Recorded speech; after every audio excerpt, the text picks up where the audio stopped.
Stone and steel will speak. Hey guys, Midnight here.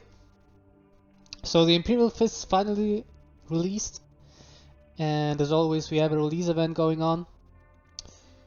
I already played 2 runs, was quite successful, won 11 wins, won 12 wins, and I thought I'd make a video for you that in case you're struggling, losing a lot, or not winning enough, and you want to start playing the Imperial Fists, what to pick, what not to pick, which warlords are good, some strategies, and so on. So, without further ado, let's start with the warlords first. We have Alexis Pollux, 30 health, low initiative, 2 energy, put in play a Garrison squad that are these guys. Royal Dawn, the Primarch, he has a Reckoning, which is 30 cost, and -1 each time you control a troop at the start of your turn, and you become Royal Dawn Praetorian of Terror, creating Stone Gauntlet and Bastion 3 for 1 energy. Stone Gauntlet is a collectible, it's this one. We'll come to that later. And we have Sigismund, also has a special card, 35 health, medium initiative. His special card is Death's Champion. It's a bit like Causewayne, but more defensive, and unfortunately I think it's worse. It's good to protect your units, but other than that, meh. His ability is also subpar. It's a bit like Nemetor from Salamander. So, which warlord to pick? Since there are only 3 warlords available per faction, I would suggest you stick with Royal Dawn or Pollux, because you're guaranteed to get either 2 of those. These are the better 2s. There's nothing really going on for Sigismund in terms of synergies. Dorn would be the number 1 pick, I suppose, because he has 40 health and medium initiative. His ability is okayish, but you want the initiative and you want the extra health because you will be attacking a lot with your Warlord in this event. You will see later why. Alexis Pollux in the number 2 spot. He's okay. Spawns troops. Kinda goes on with the go wide strategy we are chasing. Because what I observed so far is that's the best to go for turret spam. You basically want a couple of those on the board, protect them, and let them just shoot freely. So, let's start with the cards you should draft, which you should really aim to get. First card on my list is Haranburg. I hope I pronounced it right. It's a 2 energy legendary, and it's just the best legendary for this event in my opinion. Why? Well, because this event is all about tempo, and this card provides a lot of it. Just pair it with any Sally troop early game, like, I don't know, Castros, Amand, Darsway even, Grossbar, Gorhagen. We have many options. Then play 2 of them, discount it, and you will have a really good time. You also have late game options for this card. For example, on 10 energy you can play Phalanx Wardens twice with this card, which is really good. But where it really shines are early game tempo plays, because from there on it is really hard to recover for your opponent and you will probably win the game. Next really good card are the Praetorian Recruits. Or it's just a single one, I guess. They are 2 energy, 3/2 flankers. They can kill the turrets effectively. They stay alive after the attack, and then your opponent has to smash into them and take damage or use something else, so a 2-for-1 exchange. But they're also versatile. If you don't find the opportunity to flank something, you can play them on 4 energy. They have flanks, so they can use their ability instantly. You will get a 3/2 with Bastion 2 in frontline, so effectively a 3/4 frontline unit for 4 energy, which is okay-ish in arena circumstances. So, next really good card is the Fortified Outpost. You want at least 1 of those in your deck. This card makes your turrets which usually only shoot at the start of your turn, also shoot at the end of your turn, so it effectively doubles that damage. It has an okay body for its cost and a reasonable ability, so you can even play it turn 2 without any turrets on the board. It's okay. We have tools to protect it. But where it really shines is obviously when you already have turrets on the field, so it's the optimal board state to have a couple of turrets, fortified outposts, and something that protects them. Because from this state on, you'll probably win. Try and include at least one of these. Next really good card is Castros. This is our first turret spawner. 2-3 frontline, and you get a turret. Why not play Fortification Mastery over it? It spawns more turrets, yes, but Castros is better in my opinion simply because he has the ability to protect the turret. Because let's imagine you are turn 2, empty boards, you play Fortification Mastery, you get 2-1-2 turrets, and skip the turn. Now it's your opponent's turn. What will he do? He will obviously smash one turret with his Warlord, and then maybe play a troop. That's the best case scenario. So you will, in the best case scenario, you end up with one turret on your side of the field.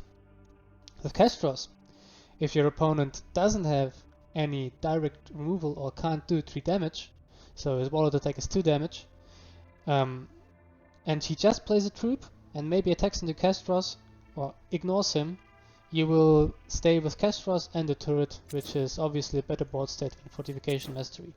Probably there are some circumstances where Fortification Mastery is better, but on its own, Castros is the better pick than Fortification Mastery. Next up is a pretty good legendary, Sergeant Amand. 3 energy, 3-3 with Bastion 2 and frontline. Effectively, this is a 3-5 frontline if you don't attack with it. And it also has rage with Bastion to all your units. If you pair it with a white board, and you can trigger his rage like twice by attacking into the enemy Warlord, and then if it's killed or something, and then if you attack again, you can give Bastion 2 to your whole board just by using it. And he is also good as a standalone card. Pretty good pick. If you see him, pick him up. Next up is the Crossbar Squad. Why is this card good? It's an awesome stalling unit. He's one of the better cards to protect our turrets, not only because he has frontline, but if you play him on 4 energy on his own. Let's say your opponent doesn't have 4 damage on the board, he has to smash his Warlord in him, it gets stunned, and then his 3 attack troop or whatever both get stunned. And this leaves you open to play, for example, Fortification Mastery again. And don't be afraid that your opponent gets a free trade with his Warlord by smashing into one of the turrets. So, great card. Try, get a couple of those. Next great card is Stalwart Defenders. I wouldn't suggest that you get more than one of this because it's a low tempo play. If you have an empty board and play it on 4 energy, it obviously does nothing. If you have a board, it's pretty good. But if you have more than once, is a bit over the top. What it does is self-explanatory. It makes all your troops resilient. We go for a white board, so you should really aim to get at least 1 Stalwart Defenders in your deck. Next up are the Lord Terminators. Really good 5-drop, the second best in my opinion, because they spawn a turret. So that means that you get a 2 units for 1 card, and also your opponent will probably be more likely to focus on the turret than this guy. They have okay health, and if you have played Stalwart Defenders before, you can make them stick even longer. Good card. The only thing that is not good is that the resolution of your Warlord, if you played Stalwart Defenders before, triggers before the resolution of the Lord and Terminators. That means that the sentry turret that they spawn will not get buffed by Stalwart Defenders. Just saying. We continue with the best 5-drop for this event, the Perimetral Defenses. So this card spawns 3 troops for 5 energy, a 2-4 frontline, and 2 sentry turrets. Really good. It protects the sentry turrets it spawns on its own. It's like Castros but better. It can't attack, but whatever. If you play the also here, if you play Tower Defenders the turn before, this card will help you snowball really well. Next must-have card is the Worklosh Whirlwind Tank. This is the best tool to kill turrets which hide behind front lines. It's random damage, but usually it does the trick. And besides that, it's a 6 energy 5/5, which with a built-in artillery strike, a card which usually costs 4 energy. Great card. Also in constructed, I will definitely run it. I love it. So, next up, Retribution. This, on the other hand, I don't love. It's win more heart removal, which is kind of weird. It makes no sense. But since we are here in an event, you really want to pack at least one of those for a big troop to really kill it effectively. Especially if we look at the next card, the first wall. This is a card I would never consider putting in my constructed deck, but here in event, it's good. It's a 10 health, 7 energy frontline with an AK ability. As a late game threat, 1-off is quite reasonable. I'm not sure about this one, Captain Alexandro. He's pretty costly, but he's effectively a 6/10. He can also attack freely because he heals at the end of your turn. He also heals your other troops, which make guard random damage from the enemy's turrets. Really good, I like it. He costs a bit much, so maybe just focus on getting one of him. Now my second favorite legendary, Justisi Gunfried. He won me a couple of games. He's only on the second spot because he's situational, so you need a good board already to make him really good. But if you have 5 other units, so let's say, I don't know, 3 turrets, 1 random Astartes, and maybe 1 of the fortified outposts, you play this guy, he does 18 damage across the enemy boards, so 3 times 6. It's really insane. As I said, he won me a couple of games. He seals the deal. A bit win more, but sealing the deal is also quite important. What's also really good, the 3-pack in the draft he comes in. He comes with the supply lines and whirlwind tank we had before. So if you see the 3-pack, just pick it up. So yeah, this was it with the cards you should really aim to get in your deck. And now some other good picks. They are not vital, but still fine. Extra move support. The Imperial Fists don't have any good turn 1 plays. This is fine. It survives the Warlord attack. The ability is free. If you can follow up with a Kestros, who spawns a turret, you can buff it immediately. So quite nice. If you see him, yeah, it's okay to pick him. Garlach. Only thing bad about this troop is that if you play it into energy, it's not to its full effectiveness, but it has okay rally, it goes well with our theme, body is fair and fine, no reason to skip it. Shield cover, next card, Bastion free for 2 and draw a card, it cycles itself, it protects your units, it's okay as a one-off, no need to skip it. Fortification Mastery, as I said, the better pick is Kestros, but you want to spawn turrets if you already have a front line and play this, it's fine. And usually, as much as I remember, the 3-pack of Kestros includes Fortified Outpost, Fortification Mastery, and Kestros, so you will probably have these cards in your deck at once anyway. Darthway, it's just a 4 energy for 4, the ability doesn't cost anything, it's fine. Disciplined Fire, it's the 4 damage tactic for 4 energy which every legion has, but it only targets troops. So you can't use it as a finisher. This is why this is probably not so good. The stun is also not that effective because you probably want to kill if you deal damage to a troop so that the opponent can buff it again. Maybe it stalls it for a turn and you hope for your turret fire to kill it, but yeah, maybe one-off can come quite handy. Grohagen Squad, on its own they are not very good, that's why they are in the speed tier, but if you have a full board, they're a bit like Gunfried. If you have a full board and play them, really good, but this condition makes them B tier pick. So what else do we have? Achamus. It's a legendary. He can be insane. I also had him in both of my decks during the 2 runs I made. But I think in 27 games I only had one situation where he really shined. Because, yeah, we mainly focus on structures. He buffs 1 unit at best, and you usually don't attack the units anyway. He's probably better in constructed, and if you have the legendary options during draft, so this is not your prime pick. So Ozroc's port is also not bad. Solid body, the pricing of the ability is fine, but we have better 5 drops for this event. Phoenix Waters, no, Phalanx, not Phoenix. Phalanx Waters, really good 6 drop. Goes wide, protects your turrets.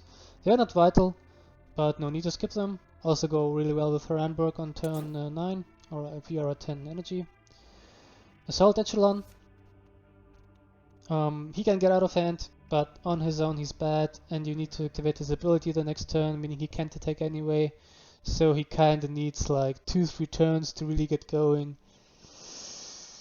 There are easier ways to snowball, but he's good because he draws attention. Yeah, I wouldn't necessarily pick him, but it's okay if he is in the 3-pack. So, Phalanx. A really great card, no question. There's no need to skip it. But it doesn't win you the game. It's good, but it doesn't win you the game. I hope that makes sense. I really like it. I played it twice. It's good. We don't have any outer line card draw. But if you happen to have any of those legendaries I mentioned earlier as options, Phalanx probably is on the number 4 spot, while Achamus is in the number 5 spot. So then we have Kurion, Agathon. These are just late game troops. They have no actual synergy. One of those is fine as a late game threat, but first wall is probably more effective because it spawns turrets and costs cheaper. Defender of Terror is actually a really good card. I also had it in both of my decks, but I rarely managed to play it to its full effectiveness because I almost never had an empty board on 10 energy, and it spawns 5 units, so you need a certain situations to play it. And 10 energy, you still need to get there, right? Okay, and now we come to the cards you should certainly dodge. Shield Charge. Initially I thought this card is really good. You know, people play Mortar Strike, it's 4 energy for 5 damage randomly. So we just take Bastion, I don't know, we can take it to 6 to 8 for 1 energy, wow. But in this event, it probably works in Constructed, but in this event, I never got it really to use effectively. It's random damage, not reliable, and you need Bastion or a big amount of Bastion on a troop, which is also not good. You usually want to spread your Bastion a bit. I don't like it. It really might find play in the constructed deck, but if you see this card, try to avoid it. Garradin Squad. This does nothing. It's a waste of deck space. No thanks. Preemptive Strike.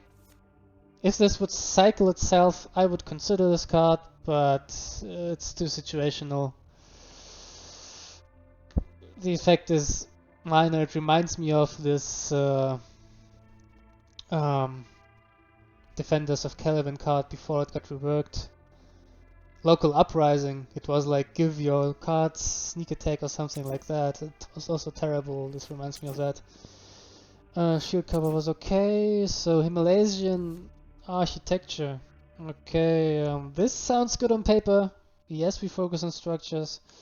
I also had it in my deck, but the amount of times I was able to use this effectively was 1 or 2 times. It's very situational. It only buffs a certain unit type. Not really a good pick. Tileus. Sergeant Tileus. I hope I pronounced it correctly. Actually, I don't give a shit.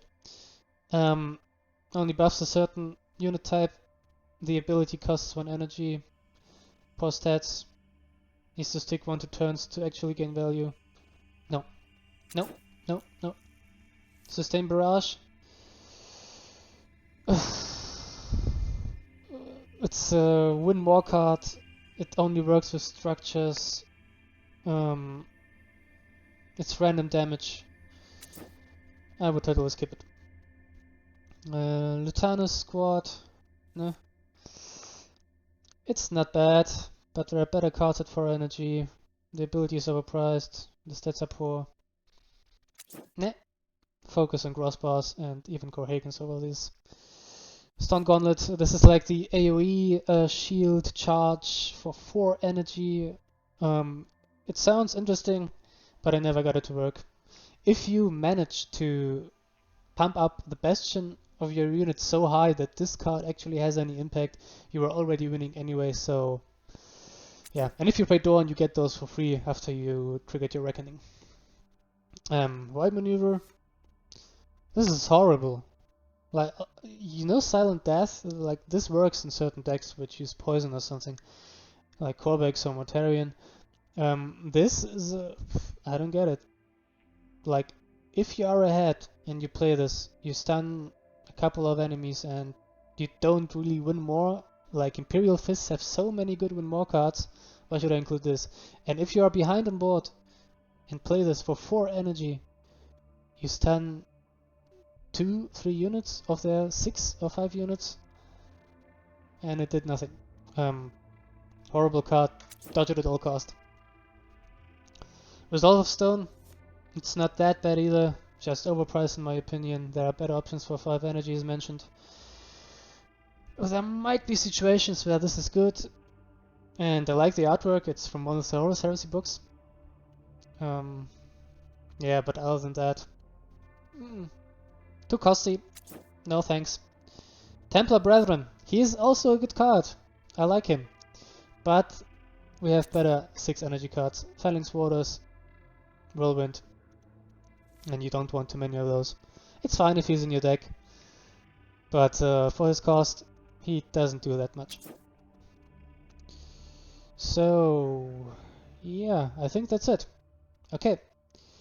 I hope this will give you an idea of what to draft. So, yeah. Next up, I will record some draft and also some gameplay. And I hope you will tune in there. And if this video helped you, leave a like, leave a comment if you disagree with me. I'm just a human being. Maybe there's something I've overseen. And yeah, when the video is up, I'll link it in the description.